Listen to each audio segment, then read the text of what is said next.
present to the California Supreme Court, Your Honor. But I feel that dictum in Carmen versus Fry, cited in my memorandum of points and authorities, clearly suggests the position the court will take. In the case just cited... Excuse me, Mr. Marbury. The case you cited? Carmen versus Fry, page 14 of the memorandum. Oh, yes. Yes, go on. I trust the case is clear enough. It distinguishes the Poole and Crawford decisions and manifestly suggests a holding that proof of fraud in the inducements can be offered no matter what recitals the contract may contain. Anything else, Mr. Marbury? I trust not, Your Honor. Thank you. Mr. Benedict? Your Honor, the criminal calendar ran a little late this afternoon. I intended to submit this matter without oral argument. I didn't hear the beginning of Mr. Marbury's speech, but if he's going to rely on the Carmen decision, I assume that he's submitting it without argument also. Your Honor, this is uncalled for. Not only does this attorney waste the time of this court and my time by appearing almost half an hour late... Mr. Marbury, this court is capable of conducting its own business. Now, if Mr. Benedict chooses to take a chance on missing an essential point, it's his case that's prejudiced. For his remark, well, we're a little less formal here in Law in Motion. I trust, gentlemen, that the matter stands submitted. Submitted, Your Honor. Yes, Your Honor. Thank you.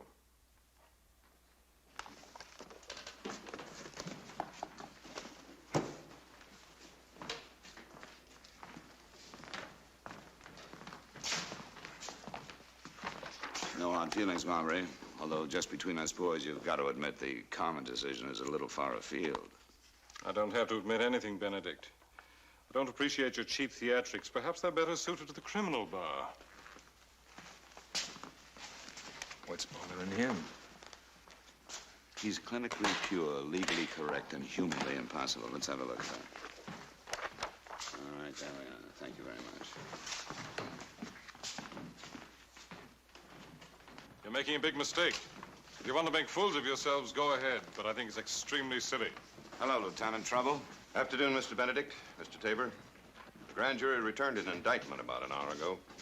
We have a warrant for the arrest of Mr. Marbury for the murder of his wife.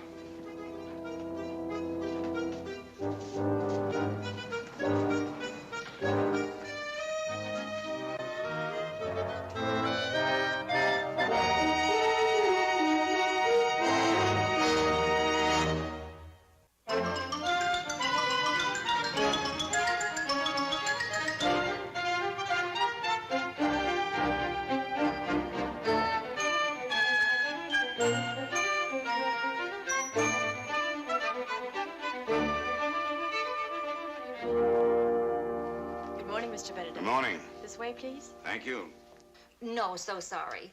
Far too busy. Far, far too busy. It's no use. Good morning, Mr. Benedict. Morning. Mr. Curwell has been expecting you. Sam, Jace. Well. Say, tell me, Jace. Up here in this ivory tower of yours, do you ever hear what's going on down there on Earth? Well, hearing it today, all right. You know about Marbury? Yes, I know about it. Did he kill his wife? The very idea is inconceivable. Simply inconceivable. The grand jury seems to disagree with you. The grand jury has been wrong before. Sam, we want you to defend him. Tell me, with all this expensive legal talent you have around here, why don't you defend him? We're not equipped, Sam. We've never handled a criminal. Are you proposing that the firm retain me, or is Marbury retaining me himself? Our interests are parallel.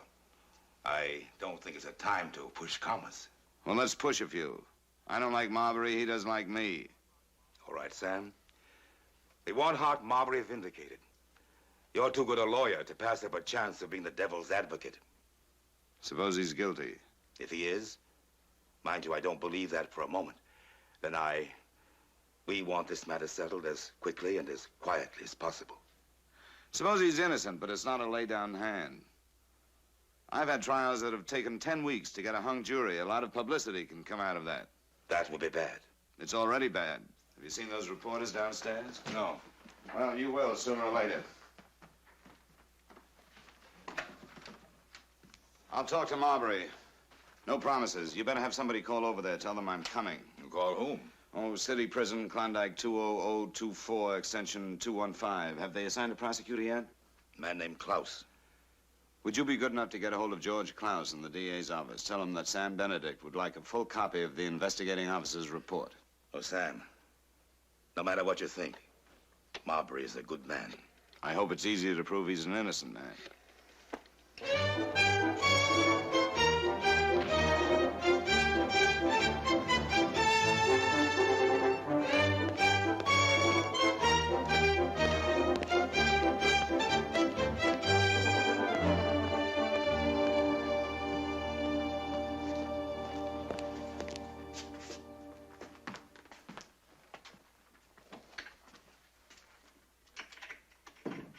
I didn't expect to see you, Benedict.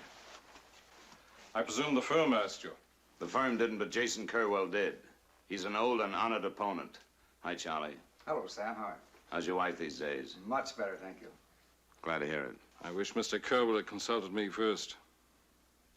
You're not my type of lawyer, Benedict. I'm not your type of lawyer, and I don't ever want to be. There are a lot of other men who handle criminal cases in this town. My predicament hasn't changed my philosophy.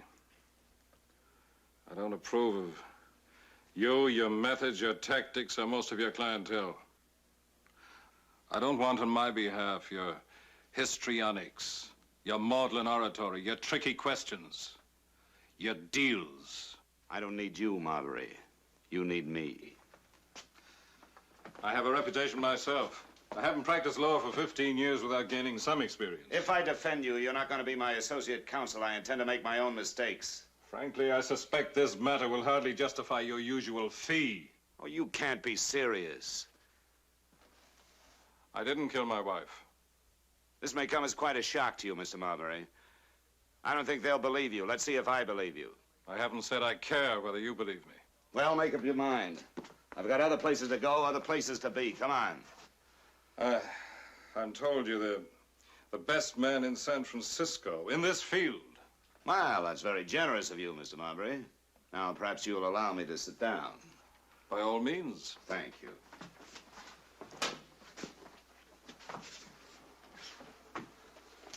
I read the report. Let's have your version. My version is simple. One night, 2 weeks ago tomorrow, I came home and found my wife dead. I was questioned and released. At once. I thought the police were quite satisfied until that frightful scene yesterday. I told you I went over the autopsy report. The only thing missing is where you were between the hours of 11:30 and 12:30 that night. I dined with friends. I went back to the office to work on an appellate brief. I left there sometime between 11 and 12. That ivory tower of yours, there's a nightman and a register. We have 3 floors in our own elevator. I didn't see any nightman or anyone else. The important thing is whether you were seen by him or anyone else. All right, you left your office around midnight. Then what? I had a drink or two. Where? Were you seen by anyone? I might have been seen. Though I'm not the sort of person who invites attention. Just where might you have been seen? Several places. The tourist spots, the Mark, the Crown Room. Places I seldom frequent. Were you alone? I was quite alone. All right, you came home around 2 and you found her, right? Yes. Sharon was lying in the divan in the living room. I believe there were 2 wounds, one in the abdomen, one in the chest. No signs of a struggle. There was no struggle. Well, so far you've managed to convey to me that your home life was less than perfect without telling me anything significant. Let's hear the rest of it. Mr. Benedict, I will not discuss my personal life with you, or with the jury. I did not kill my wife. I do not know who did. I shall so state under oath, and I expect to be believed. I don't believe you. The district attorney won't believe you, and the jury won't believe you. Now maybe you'll start telling me the truth.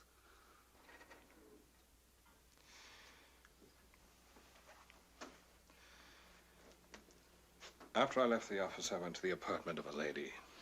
There is no consideration that would compel me to disclose her name. Do you understand that? I can understand it. I doubt if I buy it.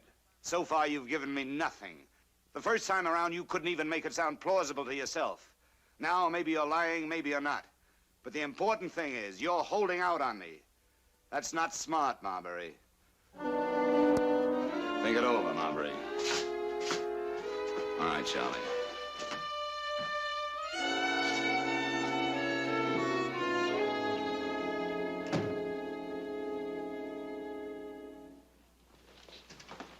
Mr. Tabor, Mr. Williams has been waiting to see you. Come with me, Mr. Williams.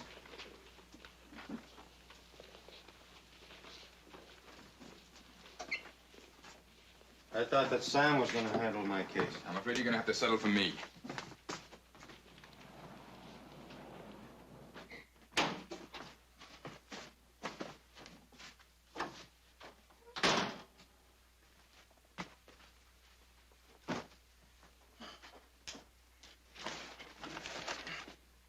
Young and spirited Henry Tabor, defender of the faithful, defender of the poor. Maybe we should include defender of the weak. Yes. Yes, you're right, young Mr. Tabor. A weak and infinitely prolific writer. A newspaper hack who had a stomach full of sour stories. I picked up your file from Frank Malzoni in the public defender's office. PC 248, criminal libel, 5 counts. What's your story? Why bother? They're gonna stick me anyway. I don't even have enough money to pay for the time we've spent together now. And if it's for old time's sake, you tell Sam to forget it. He gave me good stories, I gave him a good press. Tell him we're even. Ben, you were a good reporter once. And I'm still a good reporter. I've just run out of newspapers that are willing to print me, that's all. So I printed my own, one issue, the San Francisco Transom. Ben Williams, publisher, editor, and one-man staff. You have a drink around here someplace?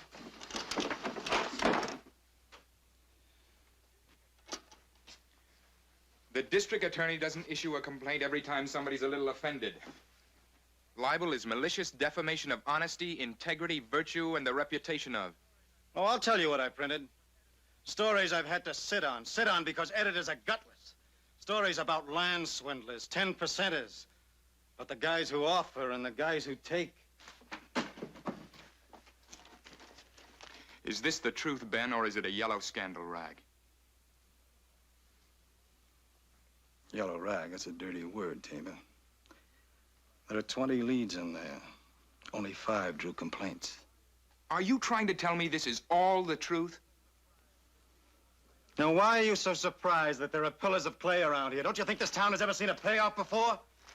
Look, you think the poor suckers who put $100 down and $10 a month for 10 years to the Alpi ranchos, do you think they know that their 5-acre ranch sites are under 3 foot of swamp water? The question is, Ben, is it the truth? Did you know what you were writing, or did you just guess?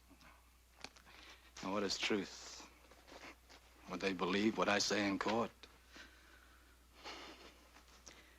No. You see, what I need now is about 4 ounces of red whiskey. Truth! I'll tell you one thing truth can be. A defense against 1 year or $5,000 on each count, and a judge won't waste time trying to find you, and a county road camp doesn't serve whiskey. Now, do I get facts or do you break rocks? Yeah. I'll give you everything I've got. Maybe they'll help, maybe it won't. Never seemed to help the lawyers for the Express, or for the Times, or for the Record. Tabor, why do you care? Because I want to find out if you're still a good newspaper man or you're just throwing a few last rocks before you sink.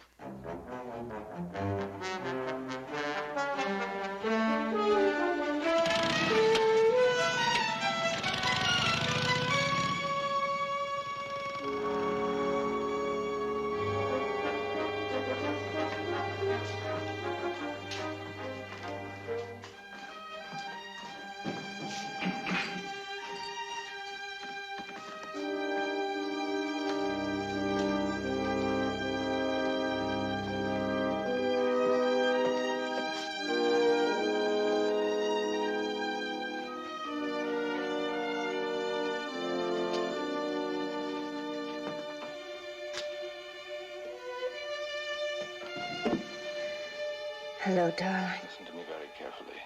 In the San Francisco National, there's an account in your name. It was one of the things you signed without looking. Darling, Let me finish. I want you to take that money and get the first plane you can, anywhere, and stay. no. I can't do that. I won't leave you. Will you listen? This case will be a carnival for the papers. Every difference I ever had with Sharon will come out. If they find you... I don't care. I don't care what they say. I'll tell you what they'll say. You're my motive for murder. No, it isn't true. The jury will think it's true. Simply by being here, you're placing me in jeopardy. Betsy, wait. I didn't mean that quite the way it sounded. At times, I wondered if I'd ever see you again. It's terrible not being able to touch you. Yes, I know. Whatever happens to me, whatever comes of this, I love you.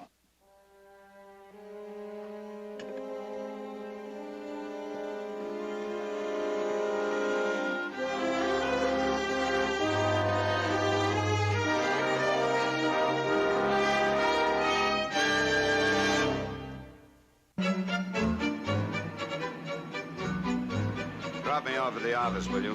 Right. How you doing with Ben Williams? I'll tell you later. Right now, I'm on my way to see a girl about a newspaper.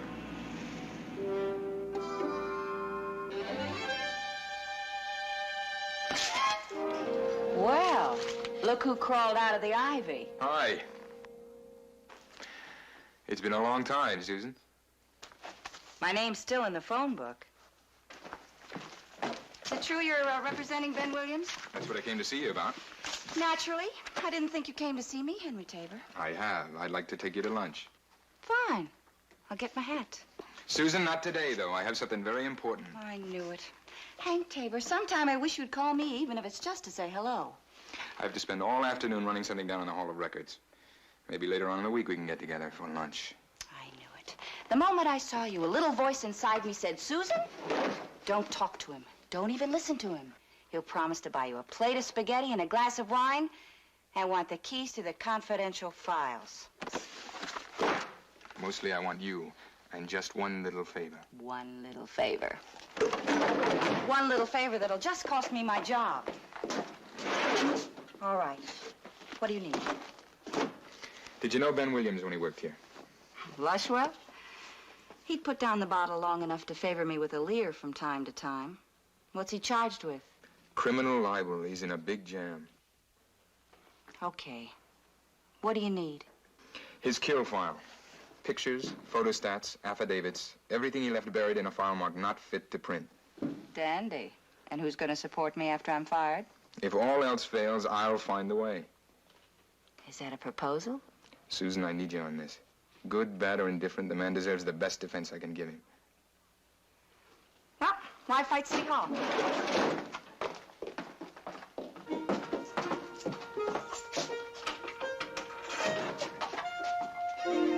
Well?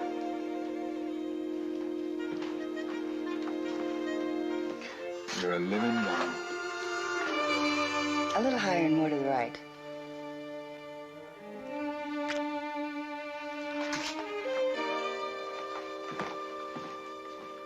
Are you absolutely certain of the facts? Cold, Sam. I spent most of the afternoon in the Hall of Records checking the 5 complainants. Williams didn't go far enough. He found the swindle, all right, but I found the swindlers. Who are they? Drummond Enterprises Incorporated. Alpi Ranchers is one of a dozen subsidiaries. Shortcut construction, juggle mortgages, fraudulent advertising, you name it. They did it. How are they working it? They have options on the whole valley. The north end is beautiful country. That's the part they photograph for the sales brochure. But the south end, which is the part they sell to the mail order customers, according to the State Commission's report, most of it's under 3 feet of water. This they'll buy. The commission reports never. Yes? Yes, put him on. Hello? Right. That's all I need to know. Thank you. We've got a good defense on 1 count. We've still got 4 counts to go. And remember this, Mr. Tabor. Rule number 1. No trial lawyer ever won a case sitting down.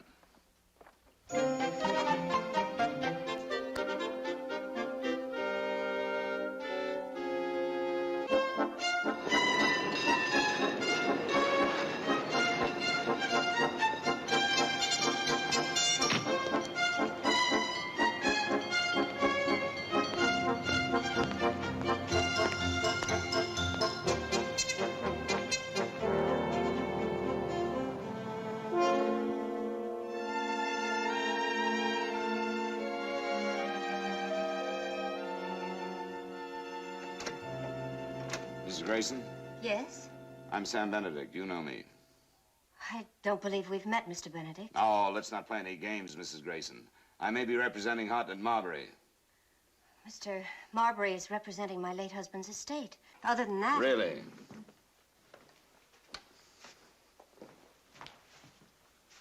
Is this where you and Marbury discussed your husband's business affairs? I resent that remark, and I don't like your manner. And I don't like dishonesty, either from you or Marbury. Jason Kerr will ask me to defend him, and I will if I can get at the truth. I don't know Marbury well, but what little I do know about him, I don't like. You're wrong. You're terribly wrong. Hart's a good man. He's a kind, decent, sincere man. You wouldn't care about that, would you? You don't care what happens to Hart. But you don't know him as I do. All you can see is the surface. Well, there's more. There's so much more.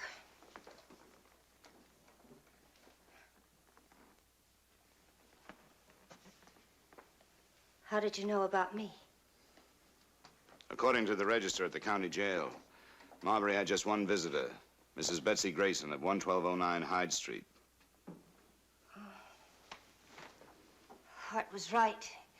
He said it was a mistake for me to go there. Not if you love him. Marbury needs you now.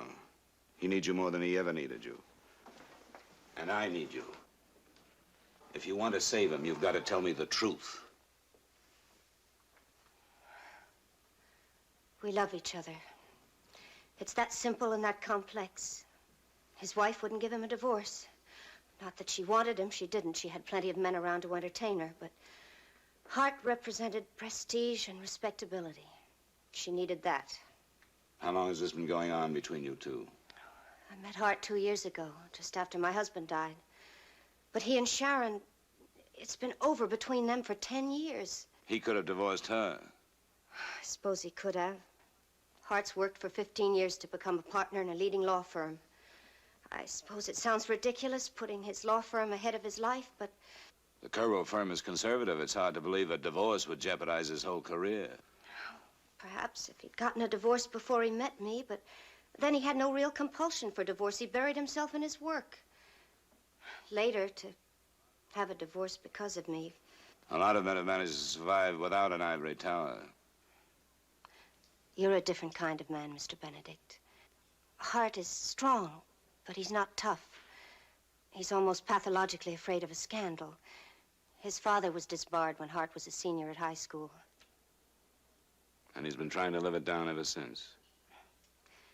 To him, the firm represents the ultimate in respectability and integrity. Everything his father failed to be. You see him as a stuffed shirt, but I see him as a man who's working his heart out to erase something that's indelible. You plead his case very well. I love him.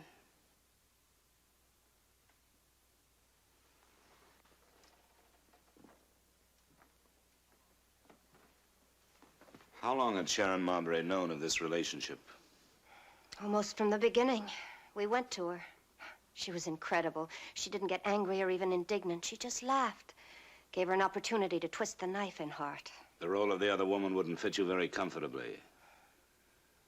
It's strange. The only guilt that I ever did feel was, well, for leading Hart astray. His sense of honor suffered terribly.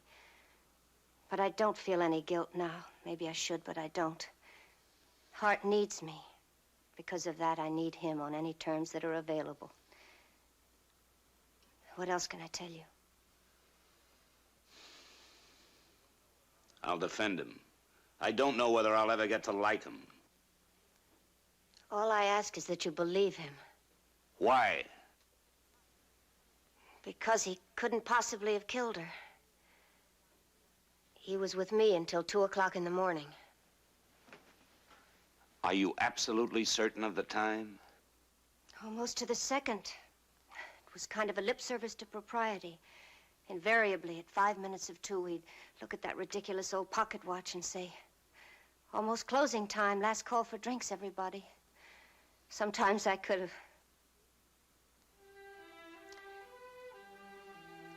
Do you believe me? Yes. Will you defend him? Will you take the stand and tell the court what you've just told me? Yes. You know what it'll do to you? Yes, I know.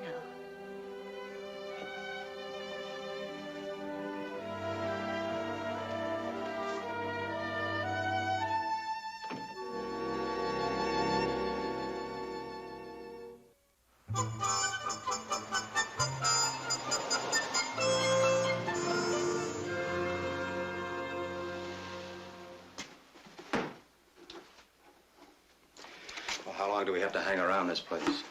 Just as long as they want us to. It's fine with me. I want to make sure you understand what I've been telling you. I know. Never volunteer an answer. Say yes or no if possible, and keep the smart cracks to myself.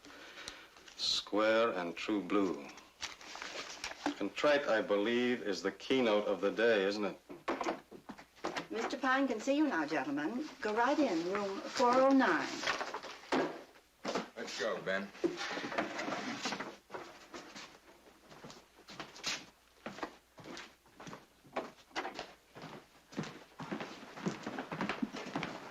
Now play it smart, Ben. Pine's a deputy district attorney. Okay, thanks.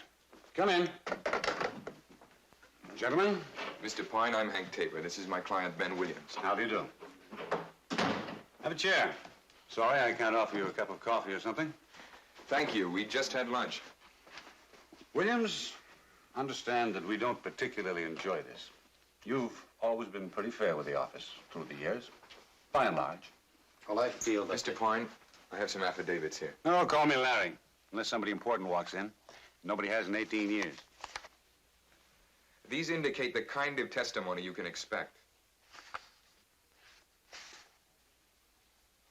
This straight? Your affidavit? The Alpi business? Drummond? The straightest. I checked the Hall of Records myself. I have certified copies right here. Care to look at them? Bet you're ever loving life. Most of it's under 3 feet of water. Can I keep these a couple of days? What about my client? He is a problem. Ben, why in the world did you have to put out that rag? You ever hear of live and let live? Hank will tell you that I can't require you to say anything. But I want to remind the both of you that we're dealing here with intent. If I'm going to have a prayer of helping you out, I've got to come in with a report that knocks out malice. Now, I've heard about live and let live, Mr. Pine. And I've watched a couple of guys in this town make themselves a very, very good living while letting the rest of us live. So you're against sin? You asked, I'm trying to tell you. Do you want to hear? Go ahead. Understand, I just don't move easily.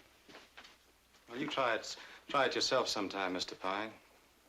You see, you nurse a story for about 6 months. You buy some tipster for $5. $5 you were saving for your kid's shoes. And then your wife walks out on you because all you spend is 5 hours a week at home. And then you're half dead. And then finally you get it all together. And a 2-minute phone call to your editor will bury it 5 stories under the boiler room. Bringing him to trial does nobody any good. I don't want to put that evidence in, but I will. If the complaining witnesses see those affidavits, they know they're in trouble. Easy, Hank. You're edging pretty close to extortion. And again, I quote, obtaining the official act of a public officer. Stop. Right there.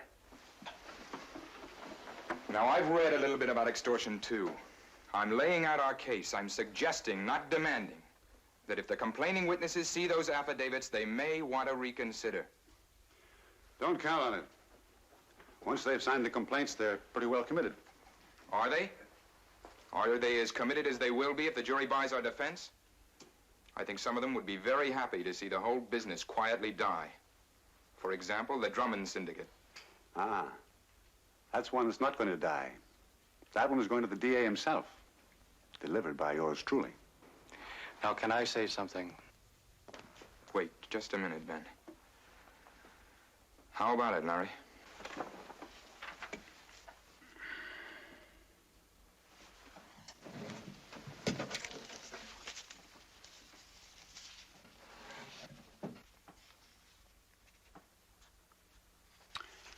How many copies did you run? Well, 500 was all I could swing. I thought that in the second batch I would, There won't be a next batch. However, if you're prepared to accept, or perhaps I should say consider, a suggestion. Mind you, Hank, just a suggestion, not a request or demand. If you printed one more issue, just one page this time, understand, which retracted all the stories with the exception of the Drummond thing, we'd give you that. What about it, Ben? I spent my last 300 skins on that first issue. You may have to do without cigarettes on a road camp. Ben, I'd say it was a negotiable situation. Lay it out, Larry. If we publish a retraction in the final issue of Transom, you dismiss, right? Oh, I can't dismiss. But I would feel right about showing these affidavits to the prosecuting witnesses. That's all. They would have to decide on dismissing. We'll think about it. Let you know, say, around Friday. Make it Monday. I'm in trial tomorrow. Might take 2 days.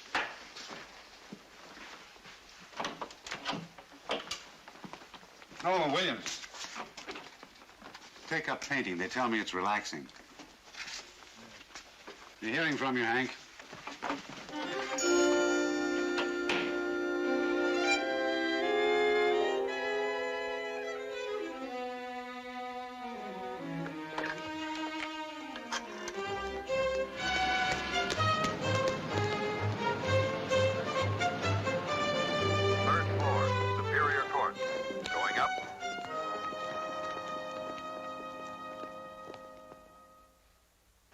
Lieutenant, if I understand you, your exhaustive investigation to confirm Mr. Marbury's statements have proven to be totally unproductive. In fact, you could not find one single person who could recall seeing Mr. Marbury between the hours of 10 p.m. and 1:50 a.m. of the night in question. Now, is that correct?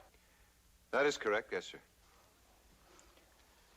Your witness, Mr. Benedict. Thank you, Mr. Klaus. Lieutenant, this investigation, as I understand it, you circulated photographs of Mr. Marbury and a complete physical description among all of the employees of the Top of the Mark, the Crown Room, and the Cirque Room who were on duty at the time. Yes, sir. As well as a considerable number of the patrons we were able to locate. Some of the steady patrons. And in addition, you arranged a confrontation between Mr. Marbury and many of these witnesses. Yes, sir. Mr. Marbury was confronted by each of the witnesses, except 2 who reside out of state. And how many witnesses was shown the photographs and descriptions and later confronted by Mr. Marbury himself? I take it you're refreshing your recollection by reviewing notes made by you at the time. Yes, sir. There were 24 witnesses who read the description and saw Mr. Marbury in person. Then, Lieutenant, it is fair to say that the 24 witnesses at least were given every opportunity to stimulate their recollection of the night in question and to become very familiar with Mr. Marbury's appearance. Yes, sir.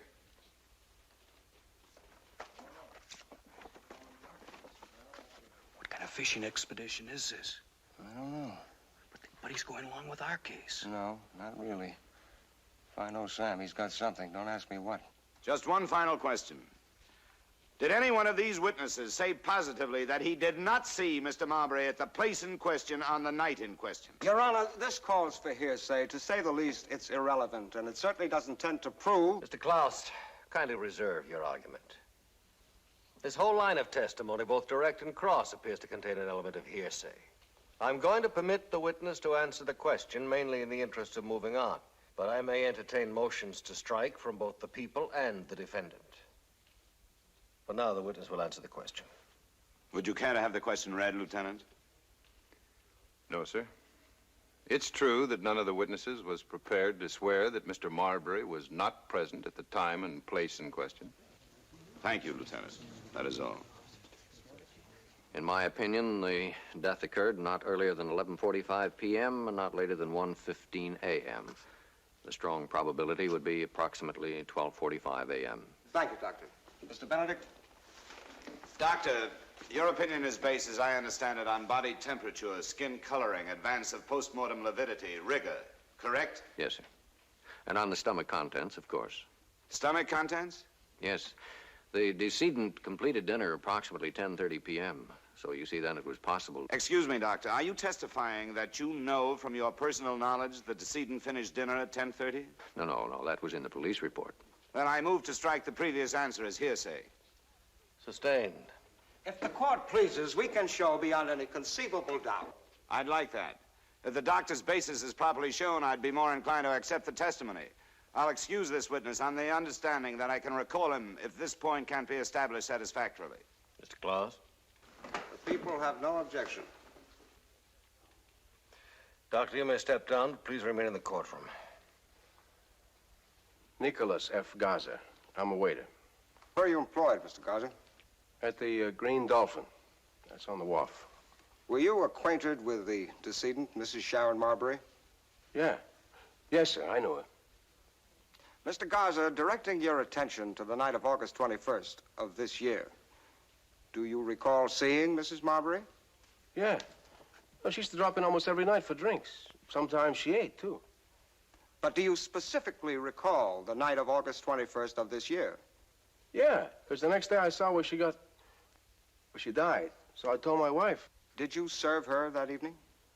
Well, I'm the only waiter in the place. Mr. Garza, if you'll try simply to answer the questions yes or no, the record will be clearer. Yes, sir. Yeah, I waited on her. She had 6 Manhattans, a half and half, and 3 B&Bs. Thank you, Mr. Garza. Now, can you recall the approximate time when you served her? Yeah, it was 10:30. How do you fix that time? Huh? How did you know it was 10:30? Oh, well, we don't do much food business after 10 o'clock, see? And Jimmy, he's the barkeep. He can take care of the whole place after 10 o'clock. I'm always in a hurry because my wife, she's a receptionist at another place on the wharf. Well, whenever I'm there after 10:15, I start counting the seconds because my wife, she's got a real mean temper, you know. Thank you, Mr. Garza. Care to cross-examine, Mr. Benedict? Mr. Garza, you said that Mrs. Marbury had 6 Manhattans, half and half, and 2 B&Bs. Your Honor, I fail to see that this is material. Mr. Klaus, you open the door to this line of testimony, and I'm going to close it. Overruled. Answer the question. Yeah, that's right. She had 6 Manhattans, half and half, and 2 B&Bs. Now, this occurred almost 6 weeks ago, and that's an exact count. Well, with this doll, you counted. I don't believe I understand. Well, you see, 2, 3 drinks. She was real nice, you understand? 4, she got a little huffy sometimes. And by the time she had 6, she had a real snootful. A couple of times I had an 86er, or she'd have busted up the whole joint. Objection, Your Honor. I move the answer be... Just 1 minute. I shall instruct the jury to disregard any imputations to the decedent's character or conduct. The law does not excuse the murder of a person, even though that person may have been a bad character. The fact that the victim's conduct is not acceptable is not a factor, and you, Mr. Witness, you are warned not to volunteer. Yeah, but he asked me. I am aware that Mr. Benedict might have phrased his question in such fashion as to have made it simpler for you to avoid the commentary, and I shall expect him to be more careful. I believe you said them in answer to one of Mr. Klaus's questions. Was Mrs. Marbury with another person? Object! I'm still testing his memory, Your Honor. The witness may answer the question, but only for the purpose of judging the accuracy of the witness's memory at this time. Well, this guy picked her up, see, when she was on her 5th Manhattan, and... Objection, Your Honor. I move that answer be stricken from the record. Oh, yes, that's quite enough. You'll strike out the reference to the pickup in the 5th Manhattan. The jury will disregard this testimony except as to the issue of whether Mr. Garza's memory is credible. Do you have any further questions of this witness, Mr. Benedict? No further questions, Your Honor. Mr. Garza, you may step down. Thank you.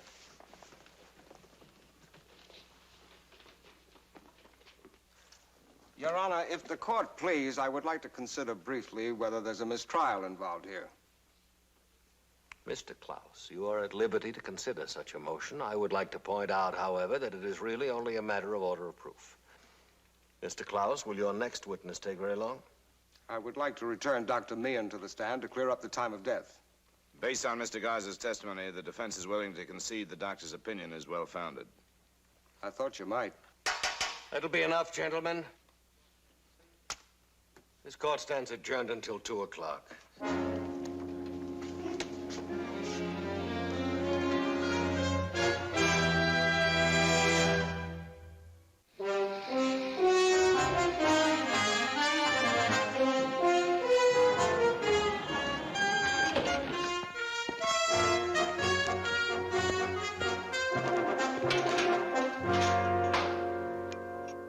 you ever seen a man die in the gray-green capsule of San Quentin? I have. It's rough enough when a man deserves it. You don't. Mrs. Grayson doesn't. Leave her out of it. I can't leave her out of it. She doesn't want to be left out of it. Why? What good? I know you have little respect for me professionally and probably none personally. But at least give me some credit for intelligence. No jury will believe her or me under the circumstances. They'll say I'm an adulterer, she's a tramp, and both of us are liars. Marbury, up there in that ivory tower of yours, you've lost touch with people, and judges and juries are people. Some guys around will tell you I'm a cynic. Maybe I am, maybe I'm not. But even if I didn't believe you, I'd believe her. I appreciate that. Considering your opinion of me, I'm even touched. But you'll only ruin her without helping me. Then start helping yourself. Will you come down off that Ivy League high horse of yours and start giving me some facts? I want to know everything about your wife. I want to know names of places she possibly used as hideaways. I want to know names of men she ran around with. I want to know her reaction when you and Mrs. Grayson came to her for a divorce. I want to know all the facts. I have no facts. I see no need to go into that area at all. You see no need. I'm telling you for the last time, I'm the lawyer in this case, not you. Mrs. Grayson will not go on that witness stand. Either she goes on the witness stand or you go to the gas chamber. Benedict, I'd like to request that you leave me my small illusion of chivalry in a world that has little enough left. As your client, I'm not requesting, I'm directing.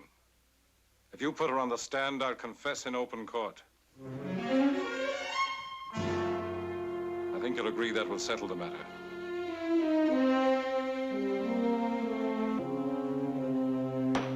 Rise, please.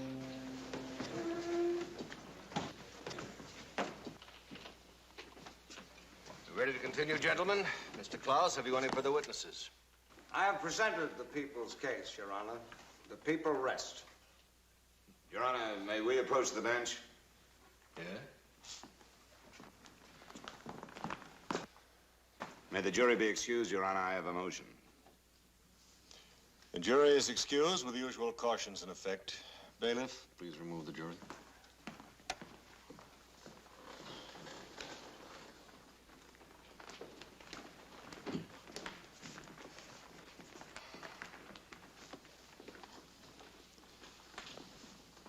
Now, first, I'm going to give Mr. Klaus a chance to make his motion if he wants. No, Your Honor. I appreciate that the defense can get Mr. Garza's testimony in as part of its case. All right. Mr. Benedict. I move that the jury be advised to return a verdict of not guilty. The people have failed to prove a prima facie case. He had a motive and he had no alibi. His story didn't check in a single instance. He was never more than 15 minutes away by cab. Motive is not an element of murder. You can prove all the motive you wanted, and it makes no difference. You haven't placed him there before 2:10 in the morning. She was dead at least 3/4 of an hour by then. Can you alibi every hour of your time in the last 10 weeks? The weapon hasn't been found, and the people haven't connected Marbury with so much as a cap pistol. The diurnal nitrate test was absolutely negative. That's hardly conclusive. I know it's not conclusive. The point is you haven't offered any evidence that he fired a gun. All you've proved is that she was killed and he could have killed her. So could everybody else who was in San Francisco and doesn't have an alibi. Oh, and that he wanted a divorce. So did 10,000 other people in California last year. Mr. Benedict, why don't you put up your case and we'll see? Why? So you can try to nail him for adultery? It's not mentioned in the indictment, Your Honor. I submit that as a matter of law, there is not enough evidence to support a conviction. If there ever was a case of reasonable doubt, look at the cases. People versus Marino, the Cohn and Sheffield decisions. If you want a memo of points and authorities, I'll request a recess and give you 50 pages by tomorrow morning. Mr. Klaus, frankly, this court was surprised when the people rested. May I remind the court that this was a grand jury indictment? Now, obviously, our office would have preferred to hold off until we'd secured more evidence, but the newspapers got a hold of it and we... Yes. Well, Mr. Klaus, this court is very reluctant to direct a verdict. In ruling on such motion, every credence is given to the people's evidence. And I believe the court can be more objective than the jury can in disregarding most of Mr. Garza's testimony for the purpose of this motion. But unless you have some extremely cogent demonstration of some essentials I've overlooked, and quite beyond the customary remarks as to the inherent difficulties of circumstantial evidence, I'm going to grant Mr. Benedict's motion. The people have nothing further to demonstrate, I'm afraid. The motion is granted. Bailiff, please return the jury. Thank you, Your Honor. Benedict, Miss Marbury? I'm grateful. I'm deeply appreciative. I mean that. Show Mrs. Grayson your appreciation. She really deserves it. Thank you. I'm going to. We're going office hunting. Office hunting? Well, I think it's high time I came down out of my ivory tower. I'm going to hang out a shingle. Oh, I hardly think that's necessary, Hart. I'm sure the firm can stand any adverse criticism it may receive. I'm sure that the firm can, Jason, but I'm not so sure that I can. Perhaps it's time I ceased being an attorney and became a lawyer. This town needs a lawyer with a little class. Oh, no offense, Jace. It's just that I hate to see talent go to waste. Well, if you'll excuse me, I've got to get back to work. See you. The Ben Williams matter. I talked to Larry Pine again. The complainants are willing to settle. Oh? On what conditions? All Ben has to do is publish one last issue of the newspaper with retractions, and they drop all the charges. Wait a minute. Refresh my memory a minute. What was this case all about? Ben Williams, the reporter. Yeah, I know Ben Williams. But what did we say the case was really about? Don't you remember? I talked to you about it last week. What did we say we were defending? Just Ben Williams? No. We said we were defending a newspaper's right to print the truth, to keep the libel laws from becoming a book-burning license. So you go and talk to Larry Pine, he gives you that friendly, folksy, it's all in a day's work routine, and you swallow it. I haven't agreed to settle. No, and you're not going to settle. I'll tell you what you're going to do. You're going to go back to Larry Pine and you're going to tell him no deal. You're going to tell him that you're a trial lawyer who makes his living trying cases. You're right, Sam. Thank you. I missed the whole point. I missed the whole thing. Forget about it. Up to now, you've been learning the law. Now you're starting to practice it. Actually, you've done a very good job researching this material and digging up evidence. Now, all you've got to do is present it to a jury and you're home free. Come on. Ride me down to the courthouse and we'll discuss it. Sorry, have to take a rain check. Why? Rule number 1, Mr. Benedict. No trial lawyer ever won a case sitting down.